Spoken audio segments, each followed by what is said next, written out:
আলোচনা করব স্বামী এবং স্ত্রী, যুবক যুবতী, কপতির জন্য খুবই উপকারী এবং গুরুত্বপূর্ণ একটি বিষয়।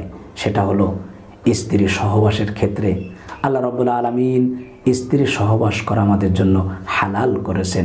আল্লাহ রাব্বুল আলামিন বলছেন, নিসাউকুম হারসুল লাকুম ফাআতু হারসাকুম আন্না শি'তুম। তোমাদের জন্য স্ত্রী শস্য ক্ষেত, তোমরা যেভাবে ইচ্ছা শস্য খেতে প্রবেশ করো। আজকের এই ভিডিওর মাধ্যমে আমরা জানতে যাচ্ছি স্ত্রীর দুধ স্বামী পান করলে বা গালে চলে গেলে বা খেলে স্ত্রী তালাক হয়ে যাবে কিনা, দুধ মাতা হয়ে যাবে কিনা, এই ব্যাপারে জানার চেষ্টা করব ইনশাআল্লাহ। ওমা তাওফিক ইল্লা বিল্লাহ বিইذনিল্লাহ। আল্লাহ রাব্বুল আলামিন কুরআনুল কারীমের ভিতরে খুব সুন্দর করে বলছেন, হুন্না লিবাসুল লাকুম ওয়া আনতুম লিবাসুল লাহুন আলিমাল্লাহু আন্নাকুম কুনতুম তাখতানুনা আনফুসাকুম ফাতাবা আলাইকুম। সম্মানীয় দর্শক শ্রোতা ভাই এবং বোনেরা, আল্লাহ রাব্বুল আলামিন যেন হাত ধরে ধরে ডেকে ডেকে বলছেন, স্ত্রীরা তোমাদের পোশাক স্বরূপ, তোমরাও তাদের পোশাক স্বরূপ। একজন আর একজনের পোশাক, একজন আর একজনের অন্তরঙ্গ, একজন আর একজনের গভীরে যেতে পারো, একজন আর একজনের কাছে সম্পূর্ণ ওপেন, নট সিক্রেট, সেখানে কোনো গোপনীয়তা নাই। এজন্য আল্লাহ রাব্বুল আলামিন আবার বলছেন, নিসাউকুম হারসুল লাকুম ফাআতু হারসাকুম। স্ত্রীরা তোমাদের শস্য ক্ষেত, সেখানে তোমরা বিচরণ করো, সেখানে তোমরা ফসল ফলাও। আর এই ফসল ফলানোটা হলো সন্তান জন্ম দেওয়া।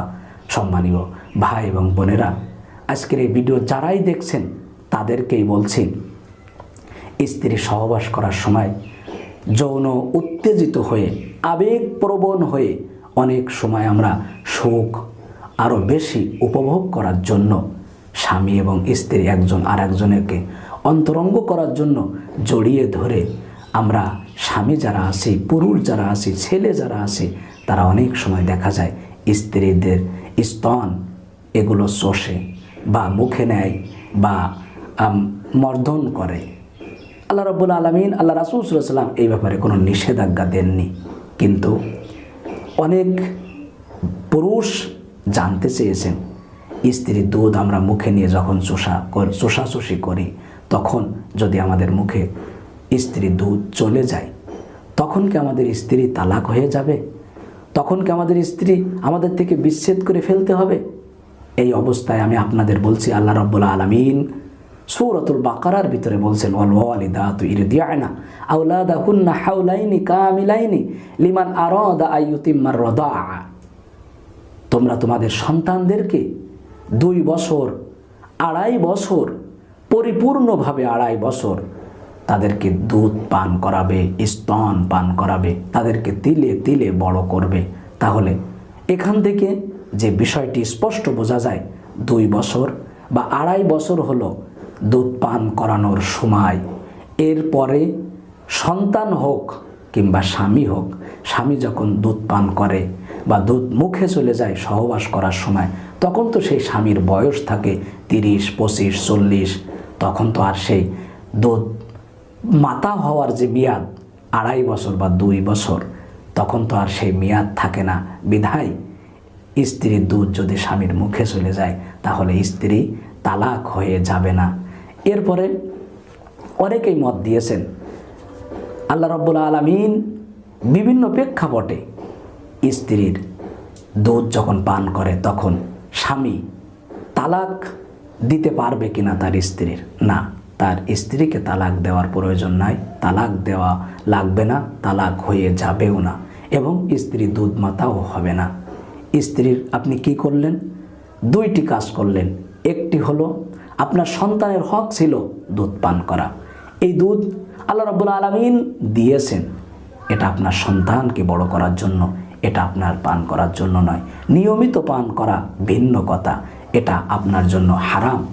কিন্তু অজ্ঞাতবশত বা অচেতন অবস্থায় বা কল্পনাপ্রসূতভাবে আপনার মুখে দুধ চলে গেছে, আপনি সেটা ফেলে দেওয়ার চেষ্টা করবেন।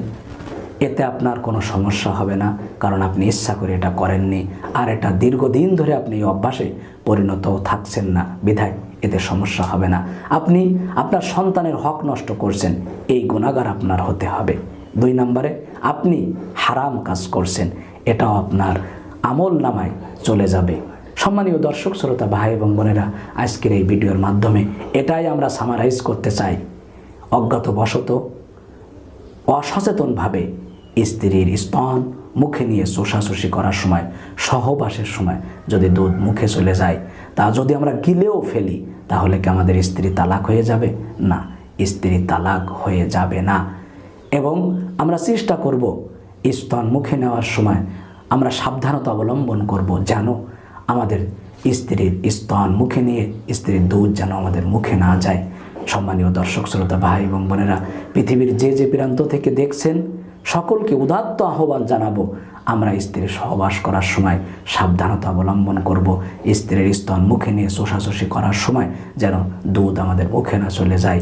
আমরা এই ব্যাপারে আমাদের যৌবন হেফাজত, আল্লাহ রাসূল যে পদ্ধতি অবলম্বন করতে বলেছেন সেই দিক নির্দেশনা মেনে আমরা যেন সহবাস করতে পারি। আল্লাহ তাআলা আমাদের সেই তৌফিক ইনায়েত করুন। আমিন। আসসালামু আলাইকুম ওয়া রাহমাতুল্লাহি ওয়া বারাকাতুহু।